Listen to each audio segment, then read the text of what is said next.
Hello students, a very good morning. This is Neeraj Pandey, your geography teacher, and welcome back once again in your geography class. And student, today we are going to start a new chapter from the geography book. The chapter name is Land, Soil, Water, Natural Vegetation and Wildlife Resources. In the previous video, I made the first chapter of geography resources. We are going to increase the knowledge in this chapter. What is resources? We have already discussed about what is resources in the previous chapter or videos. And land is also resources, soil is also resources, and water also resources, and natural vegetation is also resources, and wildlife and uh, human beings are also resources on the earth. What are we going to study in this chapter? The first is land resources. ये सब resources के बारे में आज हम इस chapter में discuss करेंगे कि भी लैंड क्या है, what is the use of land, what is soil, what is the use of soil, what is water and what is the uses of water, what is natural vegetation and what is the use of natural vegetations, and what is wildlife and what is the uses of wildlife resources in our daily life. Land resources. Firstly, we can discuss about what is land resources. As you know that 71% earth covered with the water. That water, oceans, seas, rivers, and only 29% the parts where we live on the earth. हम जहाँ पे रहते हैं, ये जो parts है अर्थ का, only 29%, क्योंकि जो साइंटिफिक एप्टीट्यूड है उसमें ये बताया गया है कि 71% पे केवल वाटर है और 29% पे ह्यूमन बींग्स रहते हैं. अब 29% पे जो बेटा हम रहते हैं, तो केवल हम 29% का जो हिस्सा है अर्थ का, नियर अबाउट हमने उसको 30 भी मान लिया है, बुक्स में आपके 30 भी दिया गया, लेकिन जो एग्जैक्ट डेटा है वो 29 का है. तो जो हम 30 भी मान लेते हैं, तो आप ही सोचिए 30% पार्ट्स पे जब हम रहते हैं, तो क्या हम वहाँ रहते हैं? नहीं, हम वहाँ पे काफ़ी यूजेस लैंड का डिफरेंट टाइप्स में करते हैं. फॉर एग्जाम्पल, हम बिल्डिंग्स भी बनाते हैं, हम रोड्स भी बनाते हैं, हम ब्रिजेस भी बनाते हैं, हम एग्रीकल्चर भी करते हैं, हम माइनिंग का भी यूज करते हैं, और उसी 29-30% पे माउंटेन्स भी होते हैं, फॉरेस्ट भी होते हैं. तो सोचिएगा कितने छोटे हिस्से में हम लोग अपना जीवन गुजार रहे हैं. अब वो जो 29% है उसको भी बचाना है, इसीलिए हम कहते हैं save the environment, and this is necessary for every humans on the surface. अब यहाँ पे तो टोटल एरिया ऑफ यूटिलिटी, जो 30% एरिया है, पार्ट्स है अर्थ का, वही यूटिलिटी उसी का उपयोग किया जाता है.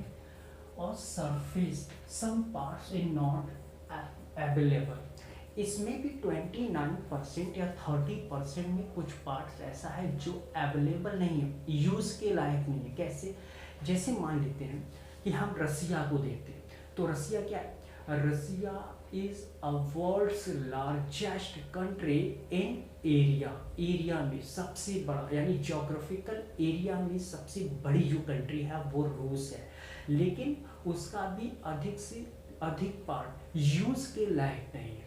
सेकेंड, अगर हम बात करते हैं तो जैसे एक सहारा डेजर्ट है, जो सहारा डेजर्ट है बेटा, क्या वो भी यूज करने के लायक है? क्या हम वहाँ एग्रीकल्चर कर सकते हैं? नहीं. सहारा जो डेजर्ट है वो वर्ल्ड्स का लार्जेस्ट डेजर्ट है, रेगिस्तान जहाँ रेत ही रेत पाई जाती है. तो ऐसी जगह पे भी कुछ हिस्से, ये भी तो 30 और 29% पार्ट्स में ही है, तो ये यूज के लायक नहीं होता है. लेकिन फिर भी जितना हिस्सा हमारे पास यूज के लिए है, वो एक लैंड क्या है, अपने आप में एक रिसोर्सेस होते हैं. अब भी आप लैंड को अगर हम एक्सप्लेन करें तो ये जितना भी हम एरिया देखते हैं जहाँ हम लोग रह रहे हैं, अभी हमने यहाँ पे वो बात नहीं की है कि भाई कौन सी ज़मीन फर्टिलाइज़र है, यानी कि जहाँ पे उर्वरता ज़्यादा है, जहाँ फसल ज़्यादा है। कुछ पार्ट्स ऐसे भी होते हैं जहाँ फसल नहीं होती हैं, लेकिन वो भी हम काउंट करते हैं 29 और 30%। बात हम करते हैं various parts have different uses. जो ये पार्ट्स हम देख रहे हैं 30% ऑफ द अर्थ, वो भी क्या होता है कि हैव डिफरेंट यूजेस, उसके भी अलग अलग यूजेस होते हैं। जैसे कहीं पे आप देखते होंगे यू सी सम प्लेन, आप कहीं कहीं प्लेन भी देखते हैं, जैसे मैदानी भाग। हम लोग यूपी में रह रहे हैं तो भी यहाँ पे बरेली वाला जो हिस्सा हम लोग देख रहे हैं ये सब प्लेन वाला है। ऐसे ही इसी 30% पार्ट्स पे, इसी 30% अर्थ पे माउंटेन्स भी होते हैं, और यहीं पर 30% में डिजर्ट भी होते हैं, जिसको हम डेजर्ट मीन्स रेगिस्तान, जहाँ रेत ही रेत पाया जाता है। तो इस प्रकार से इस वेरियस पार्ट्स के अलग अलग यूजेस भी होते हैं। नेक्स्ट हम बात करते हैं land use. What is the uses of land in our daily life. देखिएगा, we can not imagine that human beings alive without land या अर्थ के। देखिए, if we need a home और हाउसेस, तो हमको किस चीज़ की जरूरत पड़ी, मकान आदमी कहाँ बनाएगा भाई, जमीन पर। अगर हमको फैक्ट्री बनानी है, इंडस्ट्री लगानी है, तो कहाँ लगेगी, जमीन पर। यदि हमको यहाँ पे मान लीजिएगा रोड्स बनाने हैं, तो रोड्स कहाँ बनेंगे, क्या आसमान में बनेंगे, ऊपर ऊपर चलेंगे, नहीं। जो ब्रिजेस भी बनाए जाते हैं, पुल भी बनाए जाते हैं, वो जमीन पर ही उसके पिलर खड़े किए जाते हैं, फिर इसके बाद ऊपर गाड़ियाँ करते हुए दौड़ती हैं, करती हैं ना। आप देखिएगा बरेली में चौपला का जो ओवर ब्रिज बन रहा है, तो क्या डायरेक्ट ऊपर से बन गया, नहीं, पहले नीचे से उसके पिलर बनाए गए। अब वो पिलर्स कहाँ पे हैं, जमीन के ऊपर। फिर इसके बाद ऊपर रोड बनाई गई है, उसी पर थोड़े दिनों के बाद चौपला ओवर ब्रिज पे क्या चलेंगी, गाड़ियाँ चलेंगी ना। तो यूजेस क्या है वहाँ पर, ब्रिजेस का भी। जो हम ब्रिजेस बना रहे हैं, जो हम हॉस्पिटल्स बना रहे हैं, जो हम माइनिंग्स बना रहे हैं, जो हम इंडस्ट्रीज लगा रहे हैं, जो हम आज प्लॉट खरीद रहे हैं, प्लॉट बेच रहे हैं, मकान बना रहे हैं, ये सब चीज़ कहाँ पे हो रही हैं, पृथ्वी पर, लैंड पर। तो लैंड के यूजेस अगर मैं पूछूं कि भाई what is the uses of land in our daily life, तो your answer is sir there are many uses of land in our daily life. For example agriculture, roads, industries, mining, forestry and industries.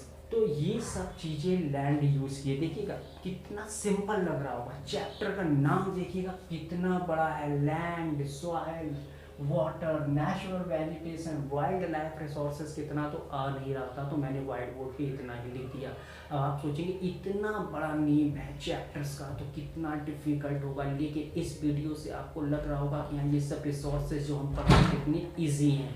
बताइए what is the uses of land, तो your answer is there are many uses of land. For example agriculture. वे agriculture क्या without land की हो जाएगी, हम लोग सब्जी खा रहे हैं, आलू, टमाटर, गोभी, मटर, घुइया, ये सब चीज़ें जो खा रहे हैं, ये सब कहाँ हो रही है भाई, लैंड पर हो रहा है। वीड्स, पनीर जिसको राइस भी बोलते हैं, पल्सेस, ये सब कहाँ हो रही हैं, उसी लैंड पर हो रही हैं। फिर उसी पर फॉरेस्ट्री, उसी पे क्या हो रहा है, जंगल भी हैं बहुत सारे। और हमने ये भी कहा है कि नियर अबाउट 33% ट्रीज होनी चाहिए पृथ्वी पर, यदि हमको सेव द एनवायरनमेंट करना है। Thanks for watching and see you in next video with a new topic from the chapter number 2 geography. Thanks.